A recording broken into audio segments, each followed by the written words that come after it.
امریکہ کا ایران کے یورینیم پر قبضے کے لیے اسپیشل آپریشن پر غور، بلومبرگ کی رپورٹ میں انکشاف۔ رپورٹ میں کہا گیا ہے صدر ٹرمپ ایران کے یورینیم کو قبضے میں لینے کے لیے اسپیشل فورس بھیجنے پر غور کر رہی ہیں۔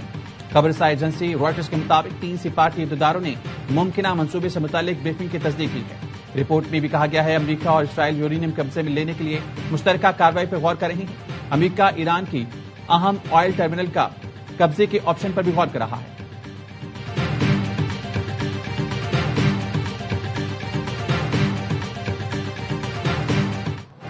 امریکہ اور اسرائیل کے ایران پر مہلک حملے جاری، ایران کے مختلف شہروں میں تیل کی تنصیبات کو نشانہ بنایا۔ نجف آباد، اصفہان اور دیگر علاقوں پر میزائل حملوں سے 40 افراد جان سے گئے۔ امریکی اور اسرائیلی مشترکہ فوجی کارروائیوں میں اب تک 1330 سے زائد شہری لقمہ اجل بن گئے۔ ایرانی حکام کا کہنا ہے دشمن نے تیل کی 5 تنصیبات کو نشانہ بنایا، 4 آئل ڈیپو اور پیٹرولیم ٹرانسپورٹ سینٹر پر حملے کیے گئے۔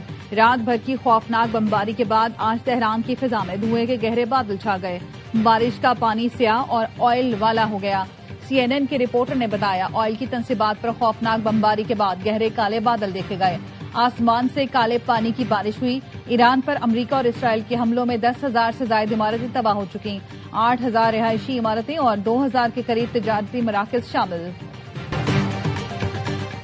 ایران کی مجلس خبرگان نے نئے سپریم لیڈر کا انتخاب کر لیا، اعلان سیکریٹریٹ کے سربراہ حسین بوشہری کریں گے۔ برطانوی خبررساں ایجنسی نے دعویٰ کیا ہے سپریم لیڈر کے لیے مجتبی خامنہئی کے نام پر اتفاق ہوا ہے۔ ایرانی وزیر خارجہ عباس عراقچی کہتے ہیں نئے رہبر معظم کا انتخاب صرف ایرانی عوام کا حق ہے، بیرونی مداخلت ہرگز قبول نہیں۔ ملک کے تمام سیاسی ادارے معمول کے مطابق کام کر رہی ہیں۔ مشرق وسطی میں امریکی اڈوں پر حملے قانونی حق ہے، امریکی اہداف کو نشانہ بنانا ہم پر مسلط کردہ جنگ کا رد عمل ہے۔ پڑوسی ملکوں میں فوجی کارروائیاں صرف امریکی اڈوں اور تنصیبات تک محدود ہیں۔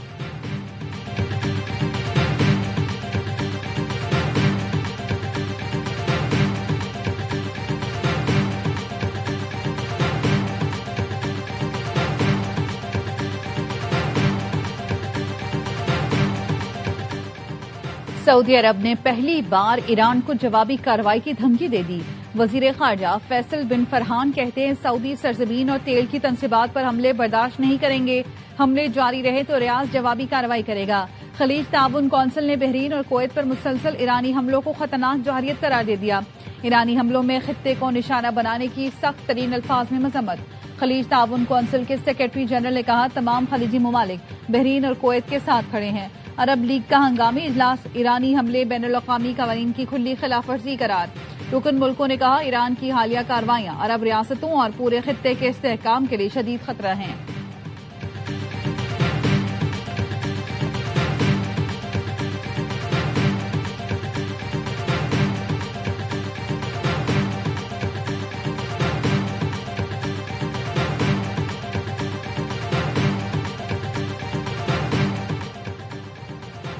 دشمن ایران اور اس کے ہمسائے ممالک کے درمیان اختلاف پیدا کرنا چاہتا ہے۔ ایرانی صدر مسعود پزشکیان کہتے ہیں ہم بار بار کہہ چکے ہم بھائی ہیں، ہمیں اچھے تعلقات رکھنے چاہیے، لیکن اگر ہم پر حملہ کیا جائے تو ہمیں اس کا جواب دینا پڑتا ہے۔ ہمارا کسی ہمسایہ ملک سے تنازع نہیں ہے، ہمارے حملے روکنے کے اعلان کو بھی غلط دیا گیا، کسی غنڈہ گردی، ظلم یا جارحیت کے سامنے سر تسلیم خم نہیں کریں گے، ملک کی سرزمین کا 1 انچ بھی کسی کو نہیں لینے دیں گے۔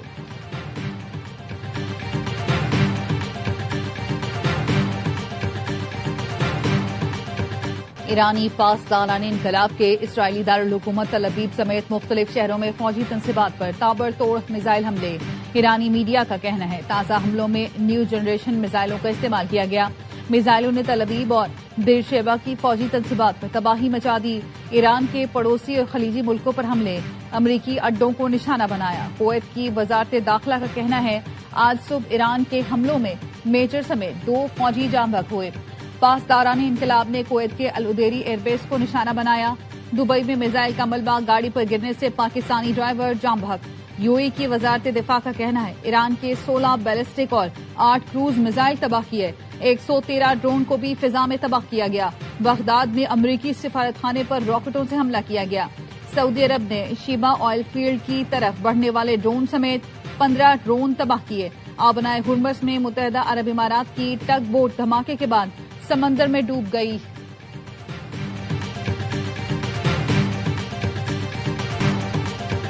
خطے کی موجودہ صورتحال کے پیش نظر ابوظہبی، دبئی، متحدہ عرب امارات کے دیگر علاقوں میں مقیم پاکستانی برادری سے مخاطب کہ آپ کی حفاظت اور سلامتی ہم سب کی اولین ترجیح۔ موجودہ صورتحال میں ہم اپنے اماراتی بہنوں اور بھائیوں کے ساتھ ہیں۔ پاکستان امارات بھائیوں کے ساتھ کھڑا ہے۔ امارات میں پاکستانیوں کی حفاظت اولین ترجیح ہے۔ پاکستانی سفیر شفقت علی خان کہتے ہیں وزیراعظم کی ہدایات پر ابوظہبی میں سفارت خانہ اور دبئی قونصلیٹ 24 گھنٹے فعال ہیں۔ وزیراعظم نے اماراتی صدر سے گفتگو میں پاکستانیوں کی دیکھ بھال پر شکریہ ادا کیا۔ پاکستانی شہری افواہوں اور جھوٹی خبروں سے دور رہیں۔ متحدہ عرب امارات میں ایران کے میزائل حملوں میں 2 پاکستانیوں کی موت پر وزیراعظم کا اظہار افسوس۔ کہا پاکستانی سفارتی مشن دبئی حکام سے رابطے میں ہیں، جہاں پاکستانیوں کی میتوں کی وطن واپسی کے لیے اقدامات کیے جا رہے ہیں۔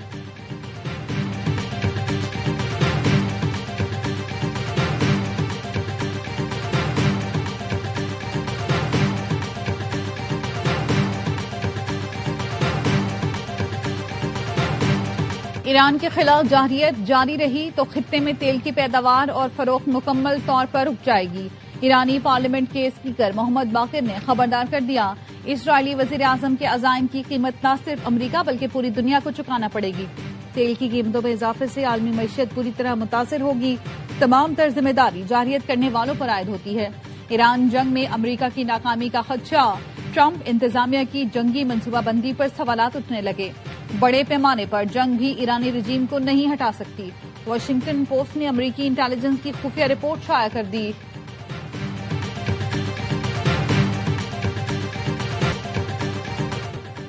اسرائیلی فورسز کی لبنان میں بھی بمباری، بیروت اور جنوبی لبنان میں 19 افراد شہید۔ اسرائیلی فورسز کا کہنا ہے حملے میں قدس فورس کی لبنانی شاخ کے کمانڈرز کو نشانہ بنایا گیا۔ 20 سے جاری اسرائیلی حملوں میں لبنان میں اب تک 217 افراد شہید ہو چکے۔ حزب اللہ کی جوابی کارروائیوں میں 2 اسرائیلی فوجی مارے گئے۔ حزب اللہ اسرائیلی شہر حیفا میں بحریہ کے اڈے کو نشانہ بنایا۔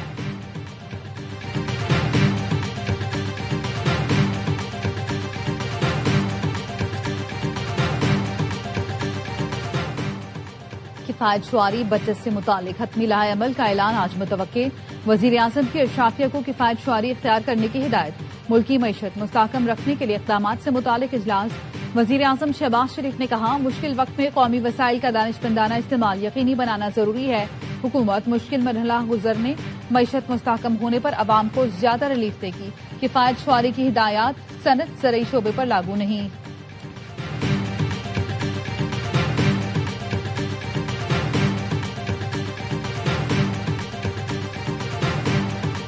آج پیٹرول کے 3 جہاز پاکستان پہنچنے کی توقع ہے۔ وفاقی وزیر خزانہ محمد اورنگزیب اور وزیر پیٹرولیم علی پرویز ملک کی سندھ حکومت کو بریفنگ۔ وزیر خزانہ نے کہا قطر سے LNG سپلائی متاثر ہونے کا خدشہ ہے۔ تیل کی قیمتوں کے مالی اثرات سے نمٹنے کے لیے متبادل منصوبے تیار کر رہی ہیں۔ مراد علی شاہ نے کہا توانائی کے ذمہ دارانہ استعمال اور عوامی تعاون کی ضرورت ہے۔ وفاقی وزراء کی وزیر اعلیٰ پنجاب سے بھی ملاقات۔ پیٹرولیم مصنوعات کی طلب اور رسد میں توازن کے لیے بچت پالیسی پر اتفاق۔ مریم نواز کا کہنا تھا چیلنج سے نمٹنے کے لیے پوری قوم کو ثابت قدمی کا مظاہرہ کرنا ہوگا۔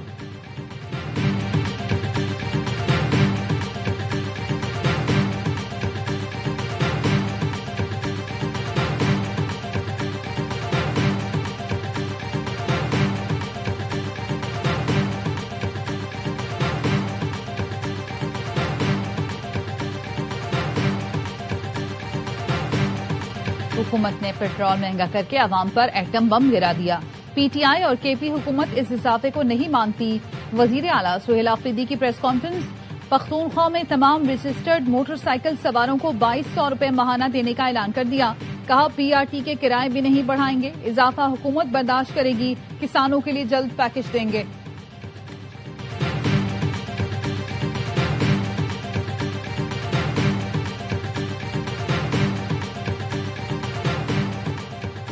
اسلام آباد میں امریکی سفارت خانے نے تمام ویزا اپوائنٹمنٹ منسوخ کر دیے۔ امریکی سفارت خانہ اسلام آباد نے 9 سے 13 مارچ تک ویزا اپوائنٹمنٹ منسوخ کیے۔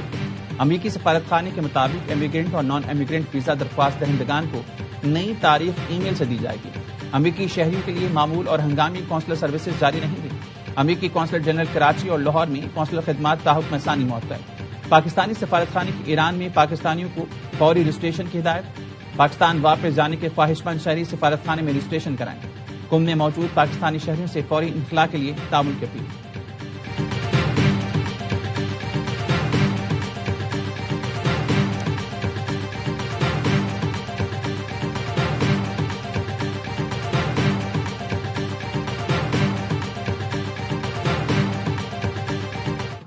آپریشن غضب للحق جاری، افغان طالبان رجیم کے 583 کارندے ہلاک، 795 سے زائد زخمی ہو چکے۔ وزیر اطلاعات عطا تارڑ کہتے ہیں افغان طالبان کی اب تک 242 پوسٹیں تباہ اور 38 پر قبضہ کر لیا گیا۔ افغان طالبان رجیم کے 213 ٹینک اور مسلح گاڑیاں تباہ کر دی گئیں۔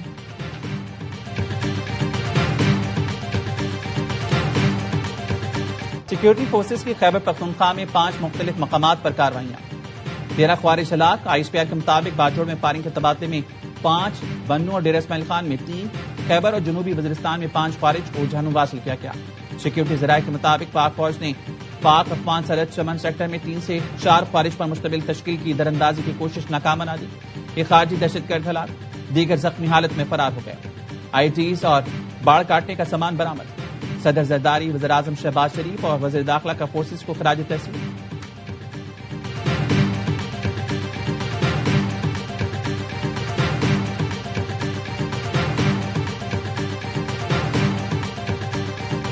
پاکستان کے سب سے بڑے channel A R Y digital network نے ڈیجیٹل میڈیا پلیٹ فارم نکتا کے اکثریتی شیئرز حاصل کر لیے۔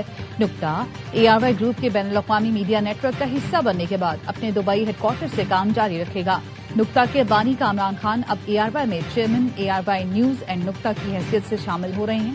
اے R Y digital network کے بانی اور اے آر وائی گروپ کے سی ای او سلمان اقبال نے کہا، میڈیا منظر نامے کی تبدیلی میں اے آر وائی ہمیشہ صف اول رہا ہے۔ نکتا کو اے آر وائی کے ایکو سسٹم میں شامل کر کے ہم اپنی ڈیجیٹل موجودگی کو مزید مضبوط کر رہے ہیں۔ کامران خان کا نکتا پر معروف پروگرام آن مائی ریڈار جلد ہی اے آر وائی نیوز پر بھی نشر کیا جائے گا۔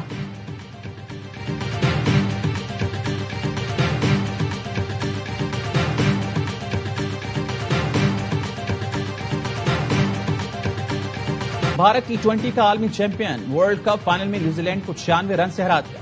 انڈین ٹیم ٹائٹل کا دفاع کرنے ہوم گراؤنڈ پر چیمپئن بنی اور 3 عالمی کپ جیتنے والی پہلی ٹیم بن گئی۔ احمد آباد میں کی بھی ٹیم 256 رنز کے تعاقب میں 159 پر ڈھیر ہو گئی۔ 8 بلے باز ڈبل فگر میں بھی داخل نہ ہو سکے۔ جسپریت بمراہ کا فائنل میں تباہ کن اسپیل، 4 شکار کر کے میچ کے hero Sanju Samson player of the tournament قرار۔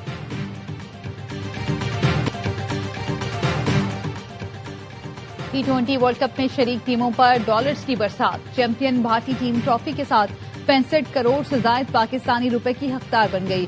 رنر اپ نیوزی لینڈ کے حصے میں 32.5 کروڑ روپے سے زائد کی رقم آئی۔ سیمی فائنل ہارنے والی انگلینڈ اور جنوبی افریقہ کو 18 کروڑ سے زائد ملیں گے۔ پاکستان سمیت سپر 8 میں پہنچنے والی تمام ٹیموں کو 7.5 کروڑ سے زائد کیش ملے گا۔ ہر کامیابی پر 86 لاکھ روپے اضافی، جبکہ آئی سی سی ایونٹ میں شرکت پر تمام ٹیموں کو 3 کروڑ روپے سے زائد رقم دی گئی۔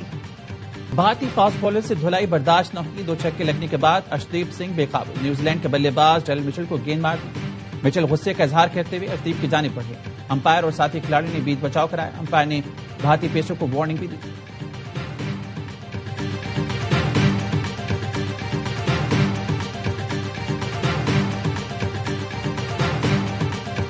کراچی میں ہیوی ٹریفک بے لگام، 6 قیمتی جانیں لے گیا۔ بلدیہ ہب ریور روڈ کے قریب ٹرک کی موٹر سائیکل کو ٹکر، 1 شخص جام بحق، خاتون اور 2 بچیاں زخمی، ڈرائیور فرار۔ پولیس نے ٹرک تحویل میں لے لیا۔ ماڑی پور روڈ پر گاڑی کی ٹکر سے 1 شخص جام بحق، نیمن گوٹ میں ڈمپر نے رکشے کو کچل دیا، 1 خاتون جام بحق، بچہ اور رکشہ ڈرائیور زخمی۔ منگو پیر میں ٹینکر کی ٹکر سے 1 نوجوان جان سے گیا۔ سائٹ سیمنز چورنگی پر ٹریفک حادثے میں 1 شخص جام بحق، بنارس پل پر نامعلوم گاڑی کی ٹکر سے 1 شخص چل بسا۔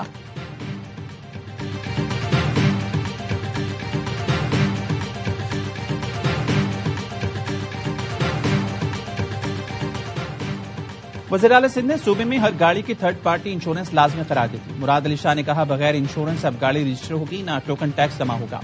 سندھ انشورنس قانون نافذ کرنے والا پہلا صوبہ بن گیا۔ 3rd پارٹی انشورنس کا قانون حادثات سے متاثرہ خاندانوں کے لیے سہارا ثابت ہوگا۔ ٹریفک حادثے میں جامع افراد کے ورثاء کو 7 اور معذوری پر 5 لاکھ روپے معاوضہ دیا جائے گا۔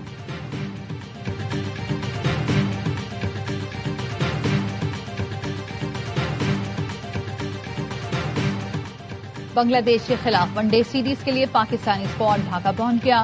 قومی ٹیم آج ٹریننگ کرے گی۔ 3 میچز کی سیریز کا پہلا میچ 11 مارچ کو کھیلا جائے گا۔